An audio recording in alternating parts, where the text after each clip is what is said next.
یعنی حکموں کو پورا کرنا تاکہ آخرت بنے. یہ نعمتوں کا وظیفہ بتایا، نعمتوں کی ڈیوٹی بتائی کہ نعمت جس کو ملے وہ اپنی آخرت بناوے.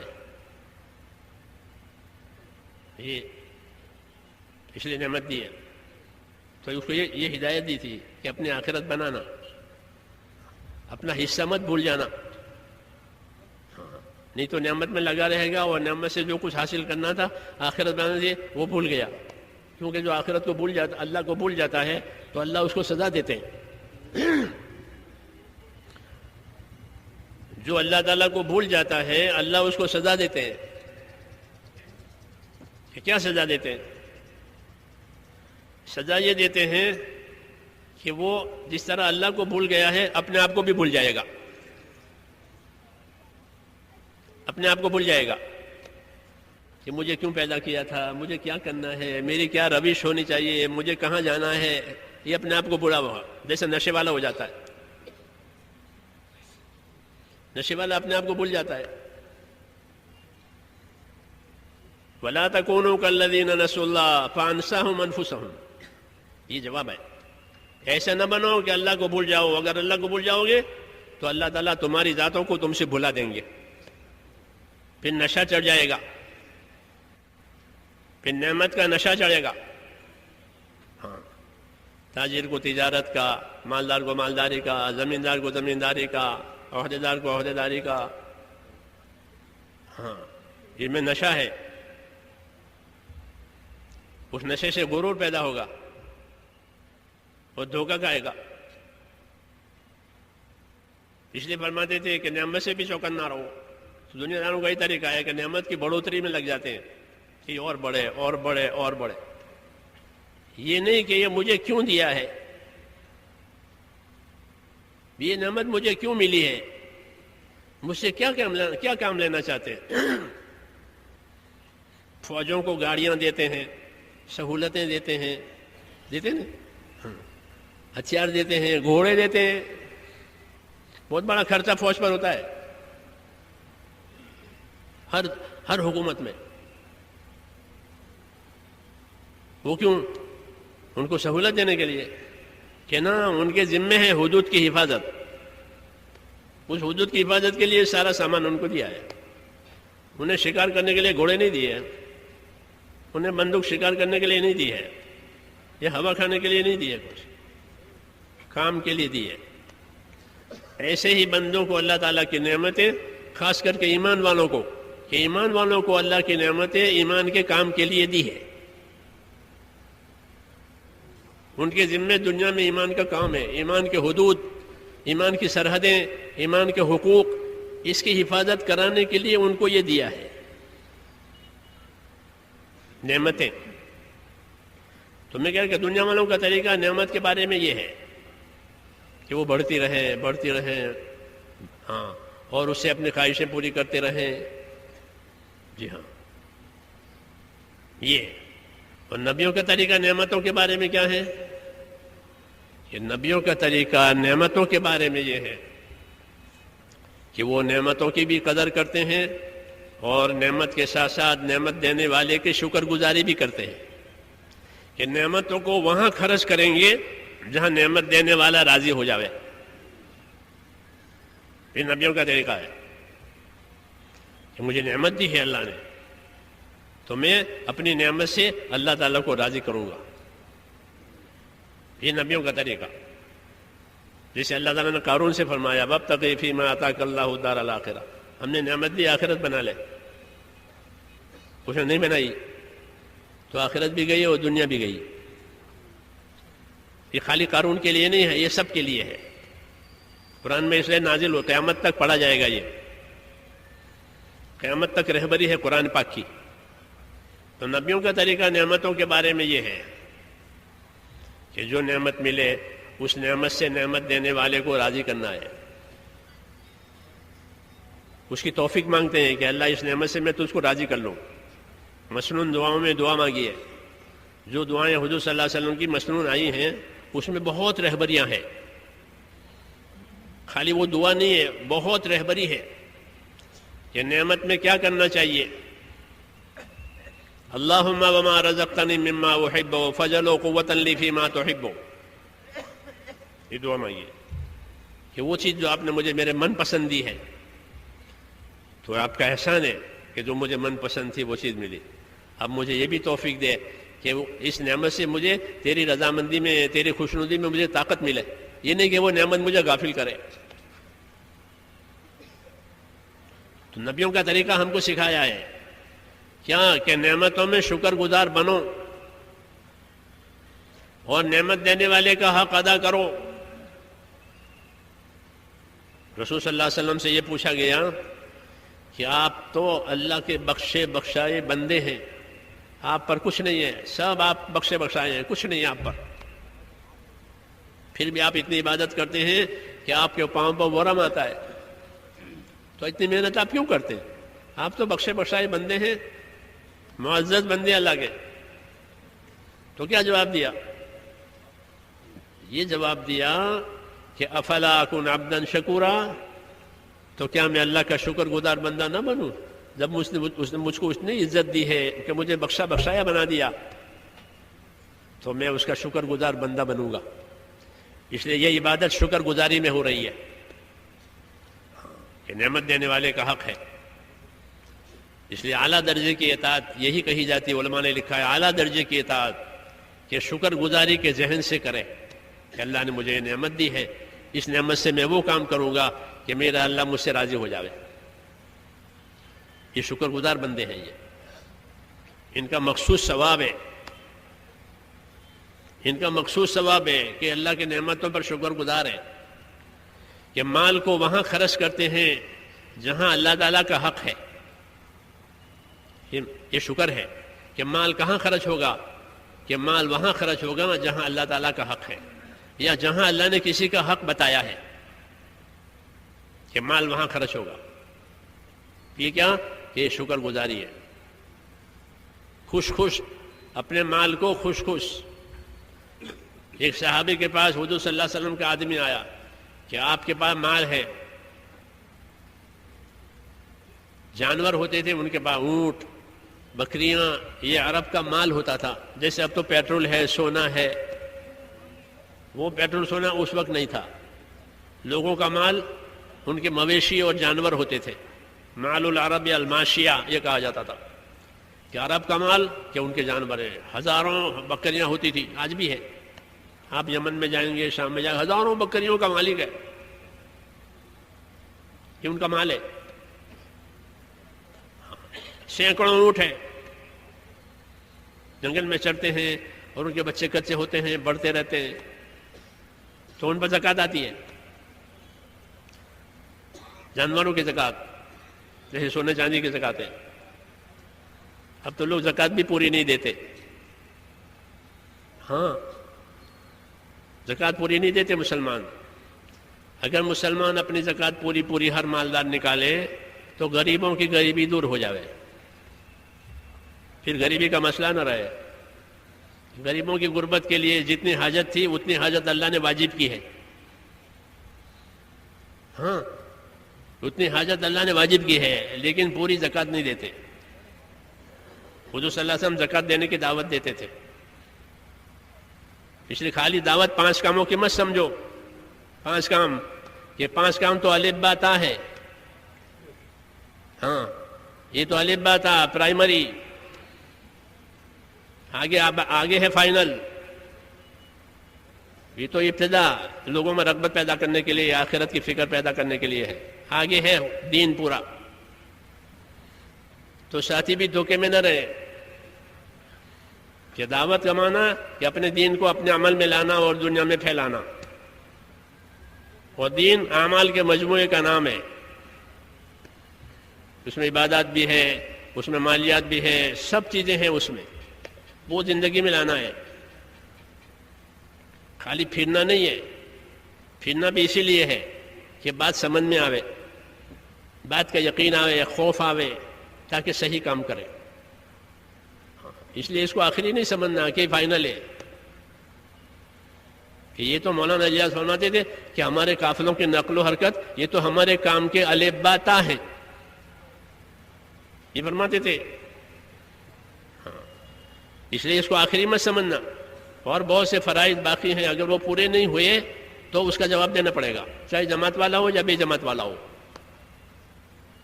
اللہ کی رشتہ داری کسی سے نہیں ہے. تو مولانا الیاس صاحب یہ فرماتے تھے کہ میری تمنا ہے کہ ہر مسلمان جو مالدار ہے اپنی زکوٰۃ پوری علماء سے پوچھ کر ادا کرے. کتنے مالوں میں زکوٰۃ ہے، کتنی زکوٰۃ ہے، کب ہے، کس کو دینا ہے. لیکن زکوٰۃ کا شوق نہیں ہے، زکوٰۃ کا جذبہ نہیں ہے.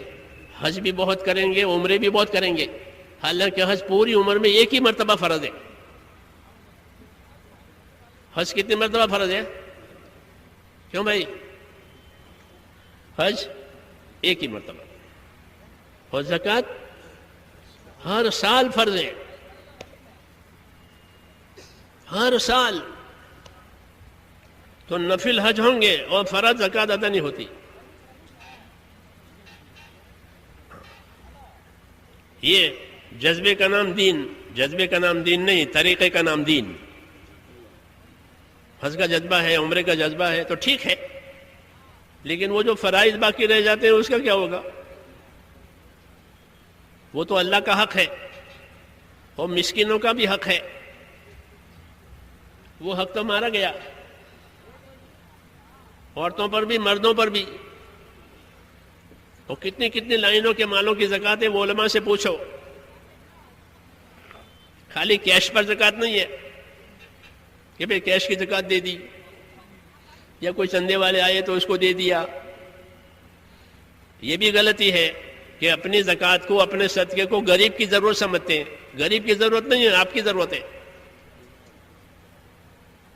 غریب کی ضرورت نہیں ہے تو کس کی ضرورت ہے؟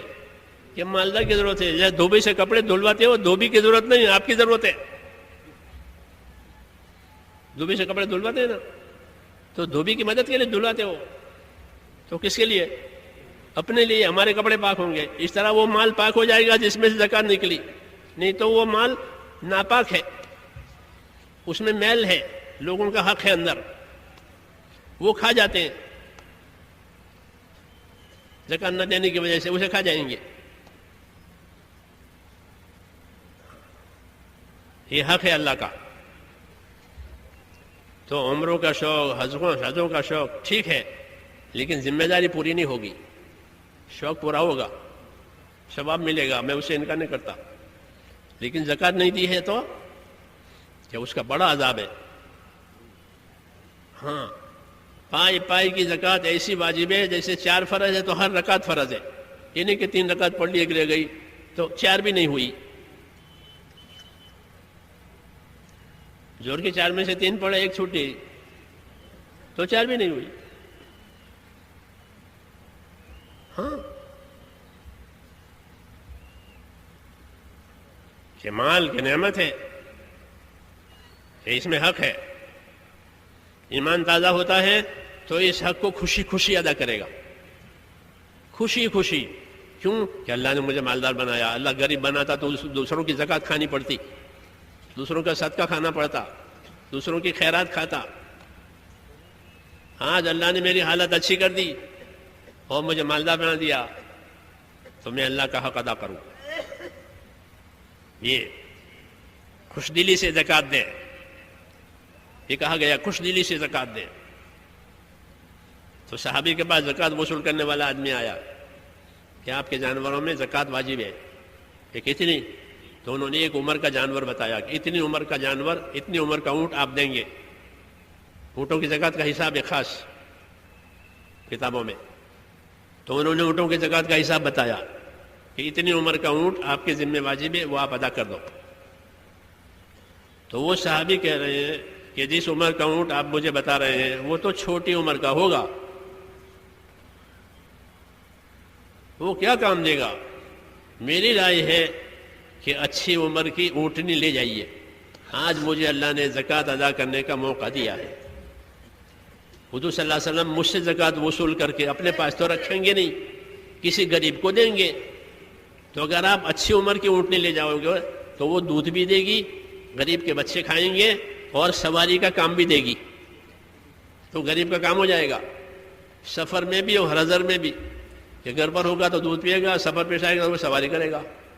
اس لیے بڑی عمر کے لے جاؤ، یہ تو چھوٹا ہے، اسے پالنا پڑے گا. یہ کہہ رہے ہیں جتنا واجب ہے اس سے زیادہ. چونکہ شریعت ہے، انہوں نے کہا کہ فرض میں زیادتی نہیں ہوتی، جتنا واجب ہے وہی کیا جائے گا. جب مغرب کی 3 ہے تو 3 رکعت پڑ جائے گی، چوتھی نہیں. فجر کی 2 ہے تو 2 ہی پڑ جائے گی، تیسری نہیں. اس لیے جو واجب ہے میں اسے زیادہ نہیں لے سکتا، یہ فرض ہے. شریعت کو جانتے تھے، مسائل کو بھی جانتے تھے، فضائل کو بھی جانتے تھے. ہماری طرح سے نہیں ہے، فضائل یاد ہے مسئلہ یاد نہیں ہے تو عمل غلط ہوگا، فضیلت نہیں ملے گی.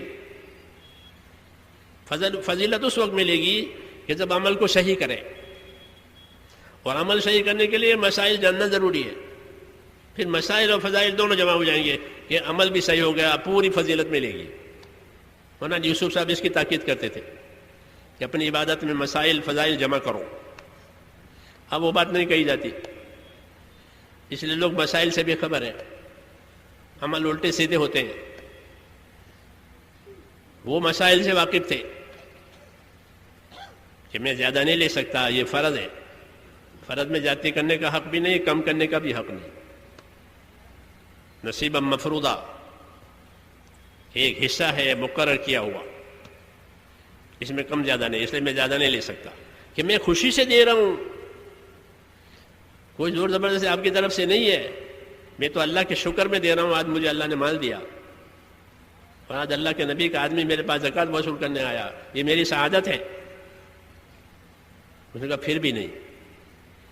اگر آپ کو اصرار ہے تو رسول صلی اللہ علیہ وسلم کا قیام یہاں قریب میں ہے، وہاں چلو، وہیں مسئلہ رکھو. اگر حضور منظور فرمائیں تو مجھے کوئی اعتراض نہیں، ورنہ مجھے زیادہ لینے کا حق نہیں ہے. سب مسائل والے، سنت شریعت پر عمل کرنے والے، جانتے بھی تھے مسئلہ، بتاتے تھے بھی مسئلہ. تو دونوں گئے، جا کر پورا ماجرا عرض کیا کہ یہ ہوا. حضور صلی اللہ علیہ وسلم نے وہی بات فرمائی کہ آپ کے اوپر فرض تو یہی ہے.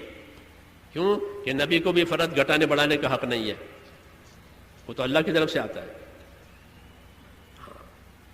آپ نے فرمایا کہ فرض تو یہی ہے، اس سے زیادہ نہیں.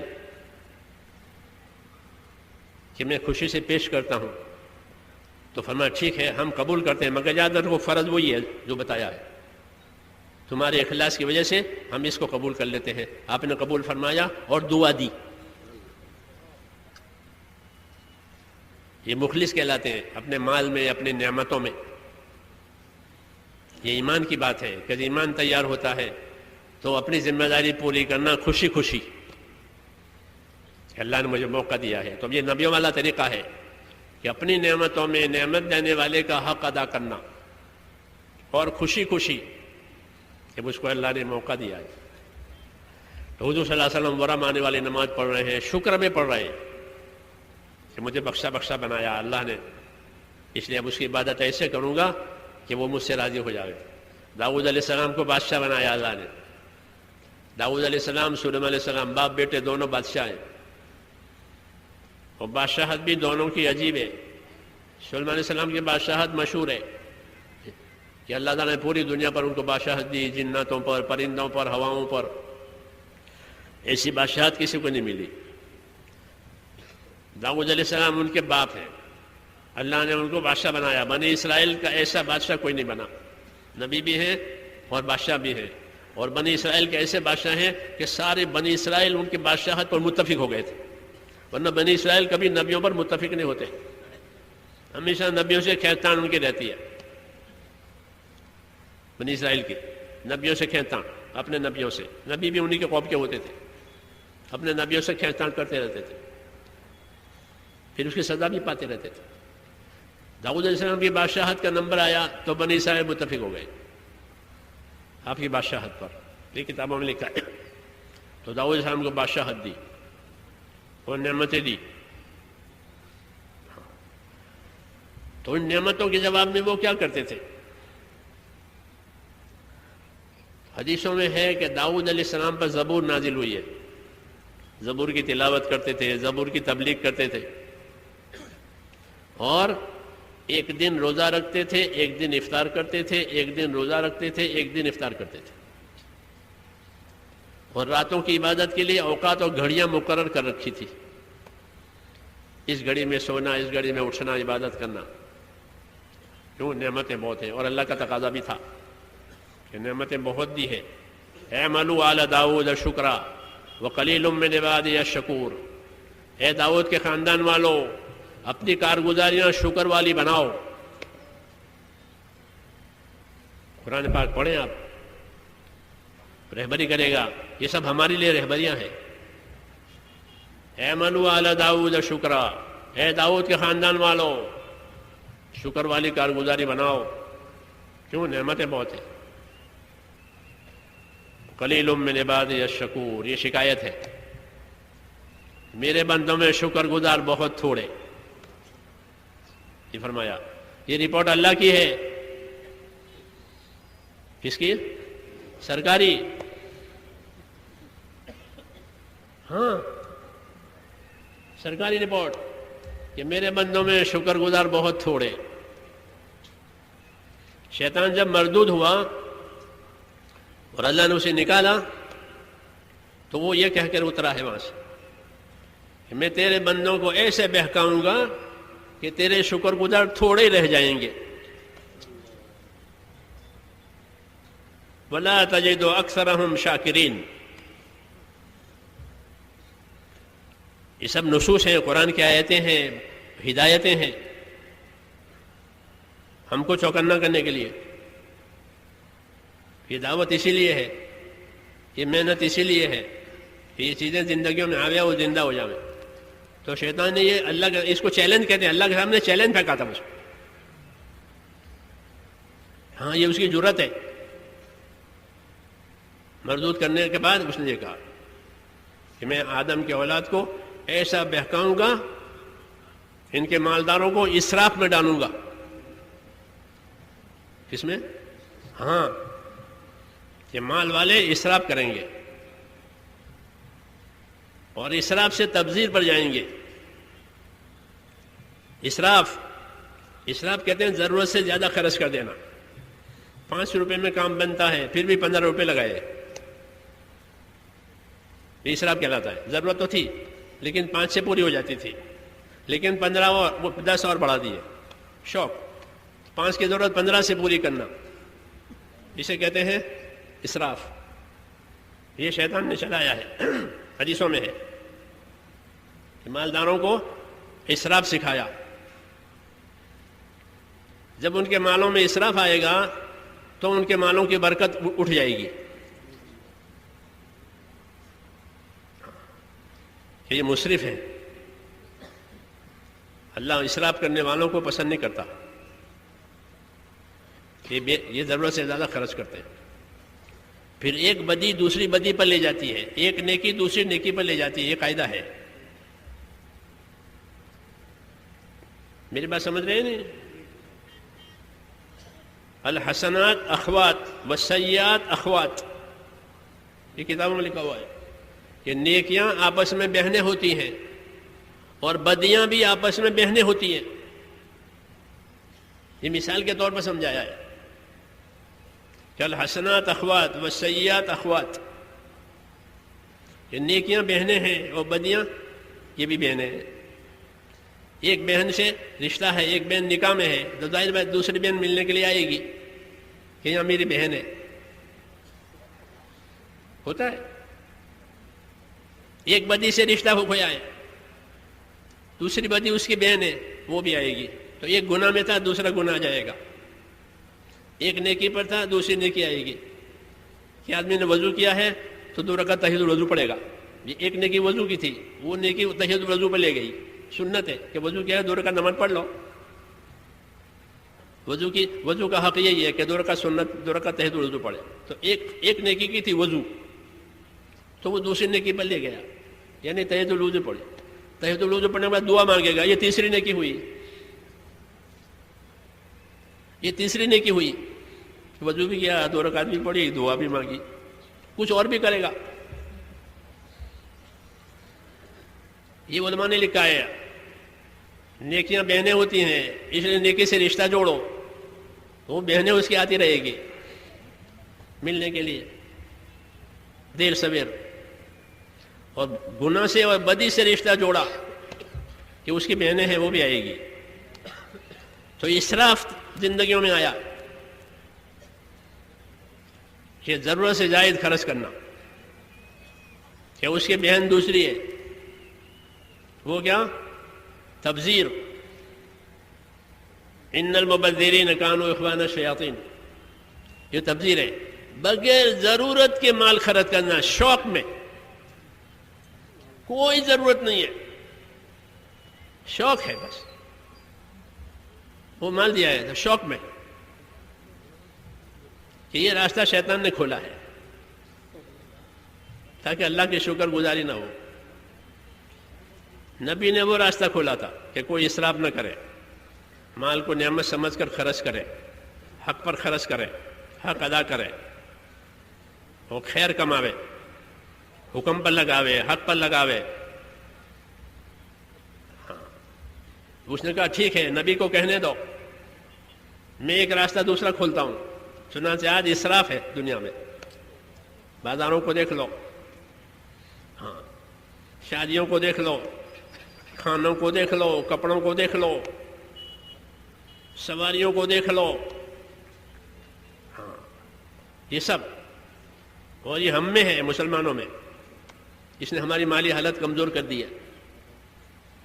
جی ہاں، اور غریبوں کا حق ادا نہیں ہو رہا، اس لیے ان مالوں میں برکت نہیں ہے. اور برکت کی علامت یہ ہے کہ آدمی اپنے مال سے آخرت بناوے. جب آخرت نہیں بنتی تو یہ بے برکت ہے. جسے قارون سے کہا نہیں آخرت بنا لے، تو جس نعمت سے آخرت نہ بنے وہ بے برکت ہے، کہ وہ صرف غافل کرنے کے لیے اور گنہگار بنانے کے لیے ہے. اس میں کوئی برکت نہیں ہے. ہاں، عداوتیں ہوتی ہے، حسد ہوتے ہیں، یہ بے برکتوں کے سارے جھگڑے اسی کے لیے. تو میں نے کہا نبیوں کا طریقہ نعمتوں کے بارے میں یہ رہا کہ ان نعمتوں کو وہاں خرچ کرو کہ جہاں نعمت دینے والا راضی ہو جاوے. تو داؤد علیہ السلام پر نعمتیں، سلیمان علیہ السلام پر نعمتیں، تو اپنی نعمتوں میں انہوں نے اپنے آپ کو ایسا چلایا. ایک دن روزہ رکھتے تھے، ایک دن افطار کرتے تھے، اور اپنے ہاتھ کی محنت مزدوری سے کما کر کے کھاتے تھے. یہ حدیثوں میں ہے. حالانکہ وہ بادشاہ ہیں، ان کے پاس بیت المال ہے، خزانہ ہے، اس میں سے نہیں لیتے تھے، اجتماعی مال میں سے،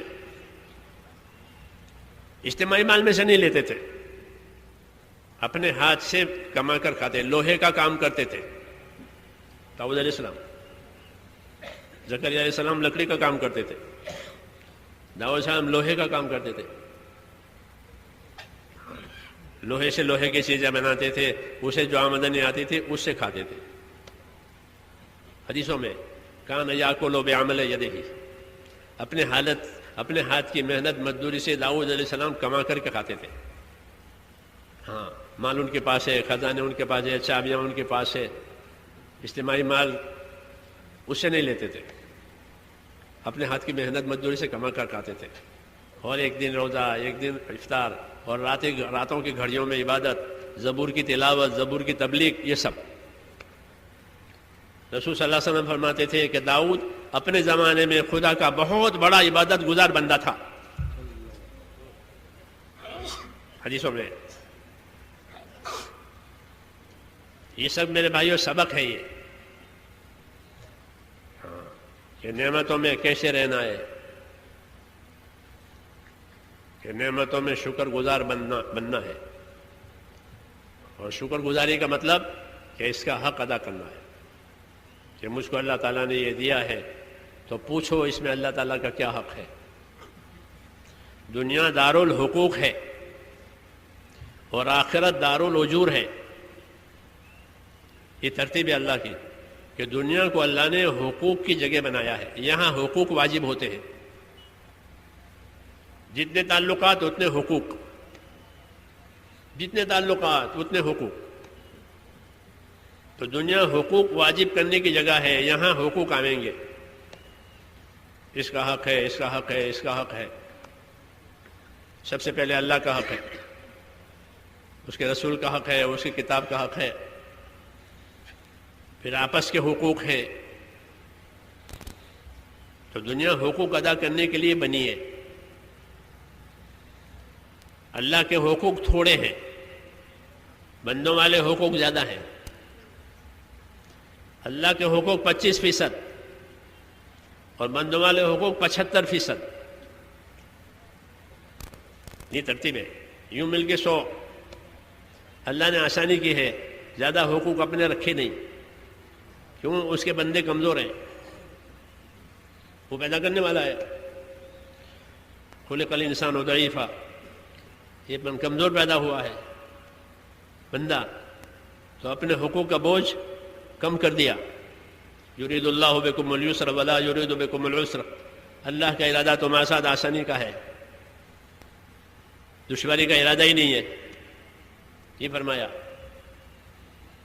دشواری کا ارادہ ہی نہیں ہے، آسانی کا ارادہ. اس لیے اپنے حقوق تھوڑے رکھے ہیں، اور اس میں بھی معافی کی گنجائش. اس میں معافی کی گنجائش، میرا اپنا حق ہے، معاف کر دوں گا. ہماری فقہ کی کتاب ہے ہدایہ، پڑھتے ہیں، علماء کرام پڑھاتے ہیں. 4 جلدیں ہیں. پہلی جلد جو ہے طہارت سے شروع ہو کر کے حج پر ختم ہو جائے گی. یہ اللہ کا حق، یہ اللہ کا حق ہو گیا. پھر دوسری شروع ہوگی، وہ نکاح سے لے کر کے میراث تک. 3 جلدیں، 3 جلدیں. نکاح سے شروع ہوگا، کہاں تک؟ وصیت اور میراث آخری. یہ 3 جلدوں میں. اس لیے کہتے ہیں 25% اللہ کا اور 75% تمہارا اپنا. یہ دین ہے کہ حقوق بتائے ہیں، اور اس میں انصاف اور احسان کا حکم دیا ہے. کس کا؟ اپنے دین کو سمجھنے کی ضرورت ہے. یاد رکھو، ہم دین سمجھیں گے تو کسی کو سمجھائیں گے. تو یہ حقوق واجب کیے ہیں، اور اس میں انصاف اور احسان کا حکم دیا کہ ان حقوق میں انصاف کے ساتھ رہو. جس کا جو حق ہے ادا کرو، اور اپنی طرف سے احسان بھی کرو، تو تمہارے ساتھ اللہ احسان کریں گے. ہاں، یہ انصاف سکھایا، احسان سکھایا، اور ایک ایک حق کی ذمہ داری دی کہ حق ادا کر کے دنیا میں رہو. ہاں، حقوق ادا کرو گے کہ خوشحال رہو گے. کیا ہوگے؟ ہمارے حضرت شیخ مولانا زکریا رحمۃ اللہ علیہ، ان کی آپ بھی تھی، وہ ہم لوگوں کو، مدرسے والوں کو رہبری کرتے ہیں کہ دیکھو مدرسے والوں، مدرسے میں مدرسے کا حق ادا کرو، مدرسے کے بارے میں پورے محتاط رہو، انشاءاللہ خوشحال رہو گے. یہ ہدایت دی. یہ سب کے لیے ہے کہ جو جن کے ذمہ جس کے حقوق ہیں اس حقوق کی ادائیگی میں رہے گا، خوشحال رہے گا. تو مدرسے والوں سے کہہ رہے تھے کہ حقوق کی ادائیگی، پورے امانت دار رہو، اور مدرسے کا کام کرو امانت داری سے، خوشحال رہو گے. یہ فرمایا. بڑے کی بات ہے ایسے تمام باتوں میں کہ حقوق ادا کیے ہیں کہ خوشحال رہو گے. اللہ تعالیٰ راضی ہو کر نعمتیں اور دے گا. اس لیے دنیا میں حق پہچاننا ہے. سب سے پہلا حق اللہ کا ہے، سب سے پہلا حق اللہ تعالیٰ کا ہے.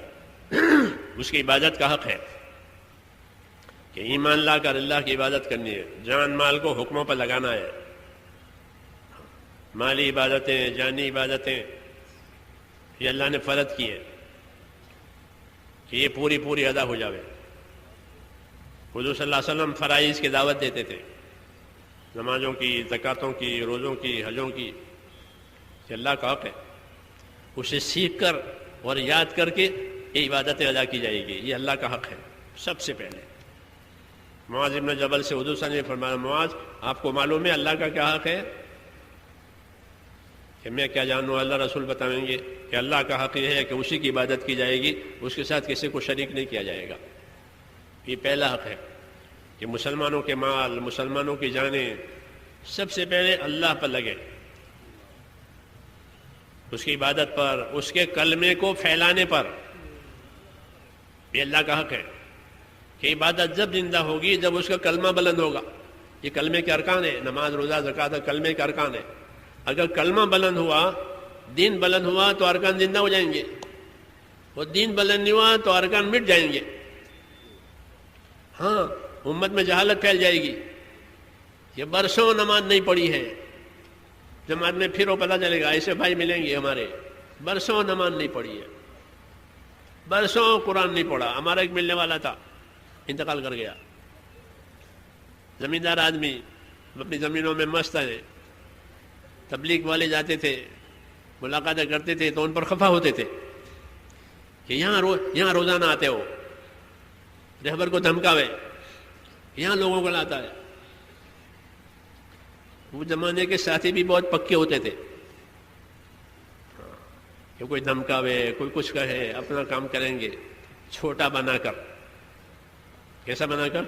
چھوٹا بنا کر کہ اللہ کے بندہ ہوں، اللہ کا کام کرتا ہوں. یوں وہ یہی اللہ کو پسند ہے، چھوٹا بن کے کام کرے. یہ نہیں کہ میں ذمہ دار ہوں، تاجدار ہوں. مولانا انعام اللہ رحمۃ اللہ اکثر یہ فرماتے ہیں چھوٹے بن کے کام کرو. چھوٹوں پر ہاتھ شفقت کا رکھا جاتا ہے. آدمی چھوٹا بچہ تو اس پر ہر کوئی شفقت کا ہاتھ رکھے گا، کیوں؟ وہ چھوٹا ہے. جو جھکتا ہے وہی پسند کیا جاتا ہے، جھکاؤ پسند ہے. تو رہبر لے جاتے تھے اور وہ اپنے مست ہیں، مالدار ہے، زمیندار ہے. اللہ کی شان. ایک دفعہ، دو دفعہ، جب بار بار لے کر جاویں تو ایک دفعہ جھنجلا کر کہا چلو، پیچھا نہیں چھوڑتے، چلو چلتا ہوں. تو گرمی کا زمانہ تھا، کرتا لٹکا رکھا تھا، کرتا کندھے پر ڈالا اور مسجد کے جماعت کے ساتھ مسجد چلا گیا. بس پہنچ گیا کہ بھائی پہنچ گیا، اب پہنچ گیا. اس کے بعد اس کی زندگی بدل گئی. مجھے کہنے لگے کہ 30 برس سے میں نے، جب بچہ تھا جب میں نے قرآن پڑھا تھا، 30 برس میں نے قرآن نہیں پڑھا. یہ خود ہمارے ساتھ بیٹھتے تھے، پھر تو تعلق ہو گیا کہ 30 برس سے ایسے گزرے ہیں کہ قرآن شریف کو دیکھا ہی نہیں. یہ بڑا ظلم ہے کہ جن کی ہدایت کے لیے کتاب اتری ہے انہوں نے اسے بائیکاٹ کر رکھا. 30 سال ہو گئے. کہ پھر تو ایسے لوگ ہوتے ہیں، ضدی ہوتے ہیں نا، جب وہ اڑ جاتے ہیں تو اڑ جاتے ہیں. صحیح پر اڑ جاویں تو صحیح پر، غلط پر اڑے تو غلط پر. تو اب غلط پر تھے، اب صحیح پر آیا تو کہ بس اب میں اڑ گیا، اب روزانہ قرآن پڑھنے کی محنت کرتا ہوں. وہ چلتا نہیں ہے. قرآن شریف نکل جاتا ہے سینوں میں سے. حدیثوں میں ہے کہ قرآن کی نگرانی کرو ورنہ سینے میں سے ایسے نکل جائے گا جیسے اونٹ جنگل میں بھاگ جاتا ہے، پھر ہاتھ نہیں آئے گا. ہدایت دی مسلمانوں کو کہ قرآن کی حفاظت کرے. کہ میں نے پڑھنا شروع کیا اور میں نے شروع کی تو اب مجھے قابو ہو گیا. مجھے کہنے لگے روزانہ 2 پارے پڑھتا ہوں،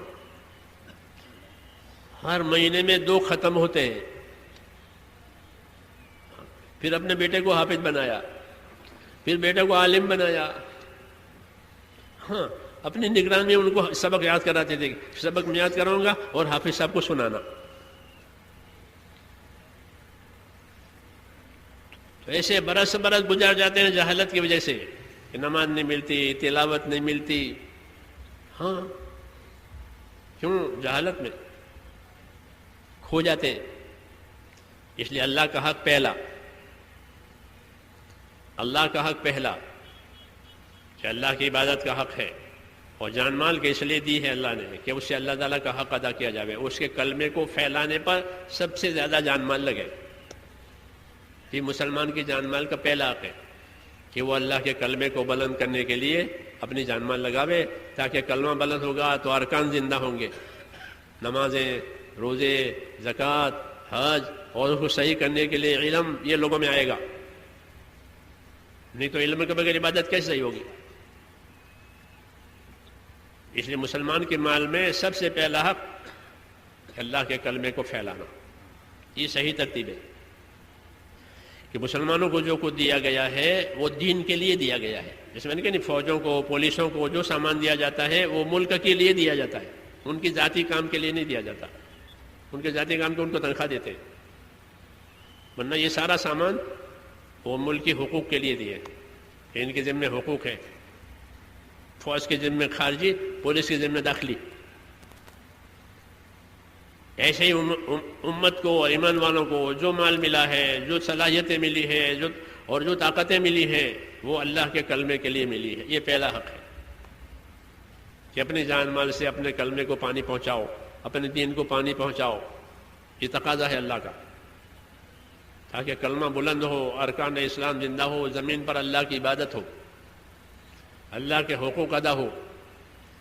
مولانا الیاس صاحب فرماتے تھے لوگ جب اللہ پر جڑیں گے تو آپس میں جڑیں گے، اللہ پر ہی نہیں جڑے تو آپس میں بھی نہیں جڑیں گے۔